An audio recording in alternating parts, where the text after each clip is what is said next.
पेरिशे आखिरकार दफ्तर छोड़ने का फैसला करेगी और जैसे ही बारी को उसके इस्तीफे का पता चलेगा वो शदीद बेचैन हो जाएगा। वो फौरन पेरिशे को कॉल करेगा और परेशानी भरे लहजे में पूछेगा कि उसने अचानक नौकरी क्यों छोड़ दी होगी। पेरिशे निहायत संजीदा अंदाज में कहेगी कि उसे बारी से एक जरूरी बात करनी होगी और वो चाहेगी कि दोनों कहीं बाहर मिले। ये सुनते ही बारी के दिल में उम्मीद जाग उठेगी। उसे महसूस होगा कि शायद पेरिशे अब अपने दिल की बात मानने वाली होगी और शायद इसीलिए उसने दफ्तर छोड़ने का फैसला किया होगा ताकि दोनों के दरमियान मौजूद फासले खत्म हो सकें।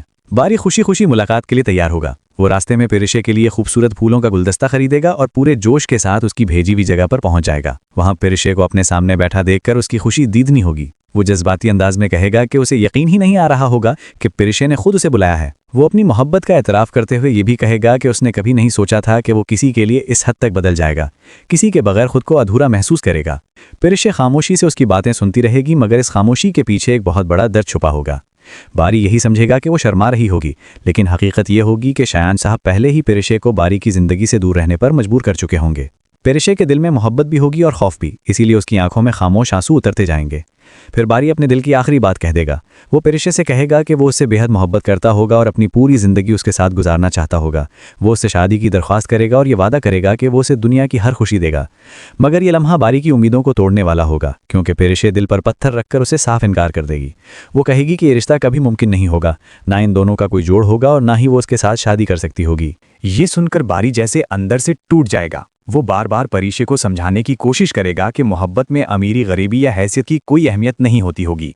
वो उसे यकीन दिलाएगा कि वो हमेशा उसका साथ देगा, मगर पेरिशे अपनी तकलीफ छुपाते हुए यही कहती रहेगी कि वो उसे अपने दिलो दिमाग से निकाल दे। फिर वो आंसुओं के साथ वहां से चली जाएगी, जबकि बारी अपनी मोहब्बत को अपने सामने बिखरता हुआ देखकर बेबस खड़ा रह जाएगा। इधर दूसरी तरफ शायान साहब के पास उनके बड़े भाई आएंगे और पेरिशे के बारे में सवाल करेंगे।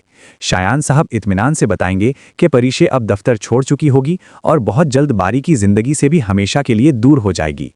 इसी दौरान अनाया के वालिद अपनी ख्वाहिश जाहिर करेंगे कि बारी ही उनके घर का दामाद बनेगा और उसकी शादी अनाया से होगी।